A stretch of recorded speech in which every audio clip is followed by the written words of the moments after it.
Well, I know one thing that comes up quite often when I'm talking to people who are considering making the change. So these are people who are on that brink. They're deciding should they, shouldn't they.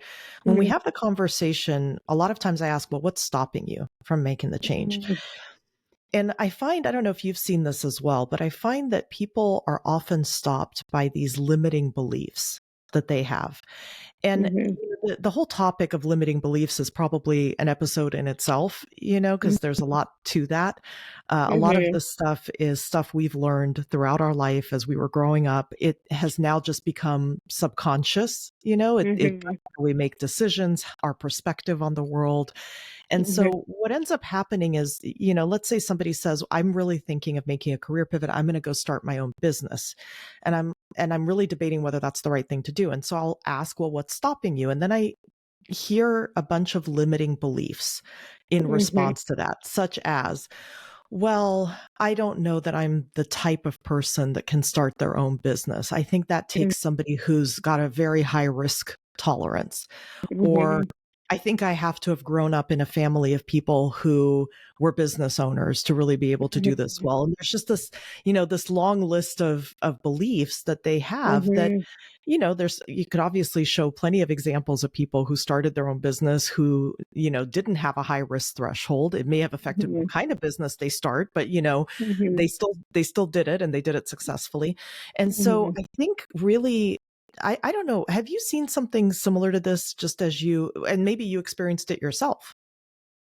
Yeah, I definitely say it all the time. I mean, a lot of what I work with people on in therapy are their limiting beliefs, and I think people get an image of themselves that's really stuck in time. And so I would say for me, when I did this, I perceive myself as having a pretty low risk tolerance, and part of that is based on most of my life I identified as like highly anxious from high school through I'd say the first 5 years of my legal career. Um, And so it's hard to appreciate how much you've changed over time if you're not really paying attention. And often, even the people close to us don't really see it either because a lot of it's internal. And so we continue to play these roles that probably fit us at some point when we were younger, um, but they don't fit us anymore. And we've done enough that we should be able to see ourselves for more than that, but that's often hard. And in particular, a lot of people, when they're around people who have been, a, you know, who have been a part of their life for a long time, can sometimes revert back to old roles where they just Mhm. reinforce their limiting beliefs. And so, Mhm. yeah, I think limiting beliefs around um, am I enough of a leader to do this on my own? Do I need someone else giving me direction? Kind of, I'm more of an executor, less of like a visionary. That's a limiting belief I hear. Mhm. And even just, yeah, a lot of people, this kind of is just a variation on risk adversity. But a lot of people think like I'm just the kind of person who gets up and goes to work and needs to be kind of given orders. But if that's not making them happy, it's not clear why they're thinking that's How have you typically challenged some of those limiting beliefs when you hear them?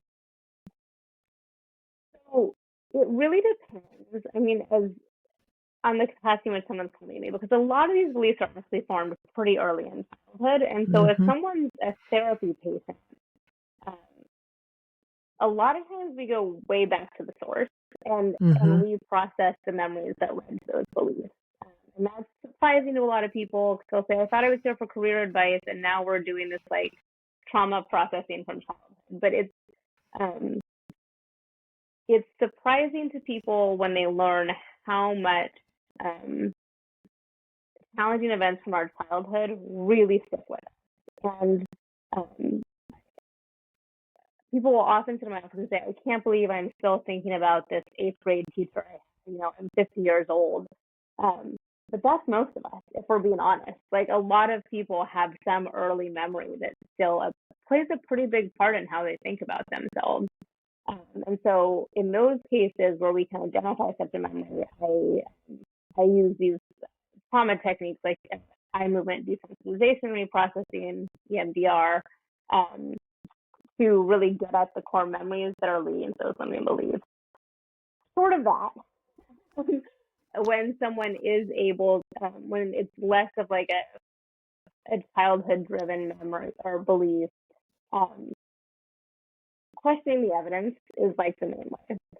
And so I try to get people to look at all of what they've done, all the risks that they've taken, all the things they've accomplished they wouldn't have necessarily thought they'd be able to, and sort of assess their own performance the way they would assess the performance of someone else. Because usually we're much harder on ourselves than we are Mm-hmm. on other people. And then also kind of getting at what is this limiting belief? Where's it getting you?